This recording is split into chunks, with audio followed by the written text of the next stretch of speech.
Welcome to the Know, I'm Mica Burton. If you are hoping for a 100% classic Mario experience with this holiday's upcoming Super Mario Odyssey, well, you might want to think again. Because according to Nintendo, Mario's next adventure won't have any game overs at all. This news comes from the game's official Twitter account. A translated tweet reads, "If Mario's health drops to 0 or if he falls down a bottomless pit, you'll lose 10 of your coins. But no matter how many times you'll mess up, there's never a game over." They also included a gif of the coin dropping action, and apparently that's even the case if you hit 0 coins, which makes you wonder what the heck the coins are there for in the first place. This will no doubt lead to some criticizing the game for being too easy, a criticism Nintendo's definitely had in the past on more than one occasion, but we will see how the game plays when it finally releases on October 27th. Sorry to all of you master racers who were sitting on the edge of your gaming chairs hoping for Nintendo to bring all of their games to Steam. They're pretty much not going to do that anytime soon. Nintendo's put up the translation of last month's annual shareholders meeting, and during that meeting, one shareholder asked if Nintendo was planning on bringing any games to the PC. Company president Tatsumi Kimishima said, "We are aware that many consumers play PC games. However, we believe that the integrated hardware-software business is the best way for us to provide surprises and new gameplay experiences that we want to achieve. While it might sound odd that anyone thought Nintendo would bring their games to a PC in the first place, those rumors did start up last year courtesy of some interesting notes about PC software development in their updated company charter.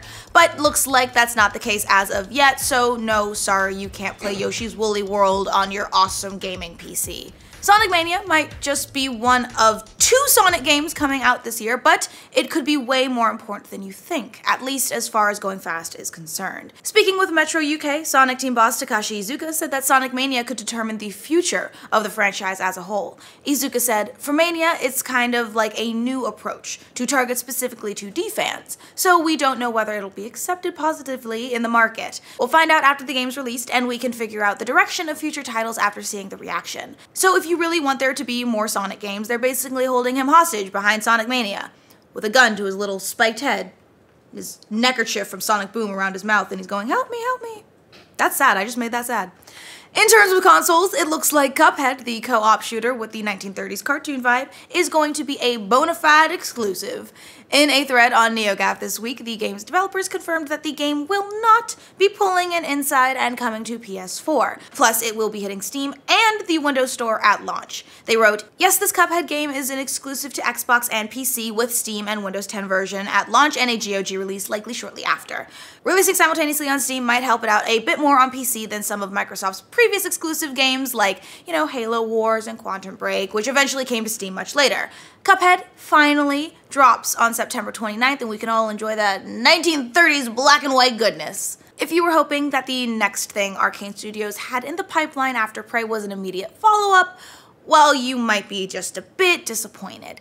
A recent job posting indicates that the next game from Arcane's Austin's branch, which just handled Prey, will be an online live service game. The posting itself is for an online game engineer for a AAA console and PC project, where they'll be diagnosing and fixing live service issues. While it shouldn't be too much of a surprise that Arcane would deviate from Prey so quickly, especially after the reports that the game sold under expectations, it is surprising that Arcane would be gravitating toward an online multiplayer game after so many single-player hits. Well, whatever it is, please don't pull in Elder Scrolls and make a Dishonored Online before you make a sequel, because oh my god, we will be at your door with pitchforks. Battlegrounds is already this year's smash hit early access title, and if the game's creator is to be believed, it'll be out of access in a much better timeline than all its competitors. PlayerUnknown, aka Brendan Green, said in an interview with Rock Paper Shotgun that Battlegrounds will be leaving early access by October. Yes, like the close one. Green said, "People tell us we're not going to be out of early access in 6 months. Challenge accepted. I can guarantee you 6 or 7 months and we're out of early access. It's the team. It's a matter of honor, We will finish this game in 6 months." Green says that this accelerated timeline is because they're not using their own proprietary engine, which has sped development along quickly. Considering similar titles like H1Z1 and DayZ are still in early access after several years, this seems a little too good to be true. But you know what? It would be so cool if they succeeded, and I know that Gus would be over the moon. Police in the US this week probably got a ton of complaints about noisy fireworks on the 4th of July, but apparently the same thing happened in video game Because that's logical. Yes, to celebrate Independence Day, Ubisoft put some fireworks in Watch Dogs 2, as you know, part of a little celebration. But there was one problem. They were too darn loud, according to some old men gamers who described them as obnoxious and like a nuke going off. After defending them at first, Ubisoft finally backed down and took them out. So good! You know, damn kids with their firecrackers while we're trying to game around here with our Werther's Originals and our walkers with some fresh tennis balls. Get off my lawn. Was that enough old man references for you? The newest Spider-Man movie is expected to rake in a boatload of cash. That's a metric boatload, actually, this weekend at the box office. Variety estimates that the movie will make $85 to $110 million in the US this opening weekend. Sony, however, predicts a slightly smaller haul of around $80 million. If you're wondering how that compares to the most recent Spider-Man movie, Amazing Spider-Man 2 with Andrew Garfield, it opened to about $91.6 million. And in 2007, Spider-Man 3, the film we don't speak about, had the biggest franchise opening with $151 million.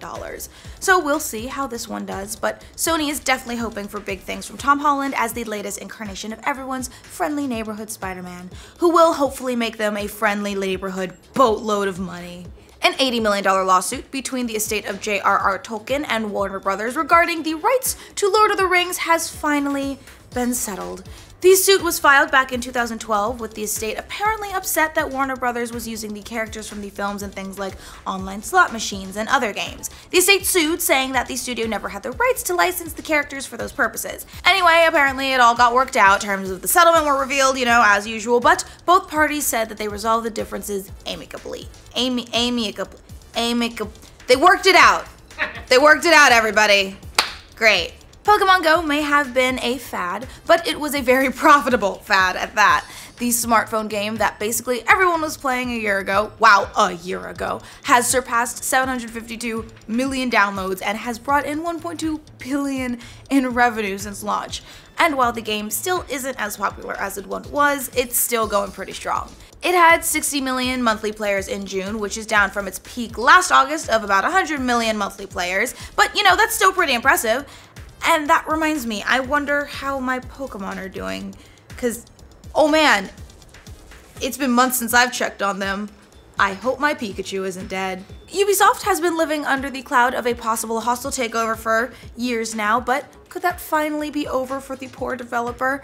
They have been buying back their own shares in an attempt to avoid a takeover from the French conglomerate Vivendi. But the CEO of Gameloft, a gaming company which Vivendi acquired, recently told a French newspaper that Ubisoft isn't the only possible acquisition target for Vivendi, and that other companies are being pursued. So we'll see what happens. Those comments seem to indicate that Vivendi is keeping its options open. The conglomerate currently owns about 22.8% of Ubisoft shares, which means that it's not in control of the company, but it's still a big player. So good luck, Ubisoft, keep your head afloat.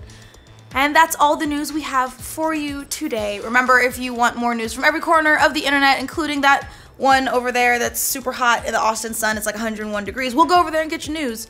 Remember to like this video, and if you're new around here, subscribe to the Know. Speaking with Metro UK, Sonic team boss Takashi Iizuka? Yeah, Iizuka.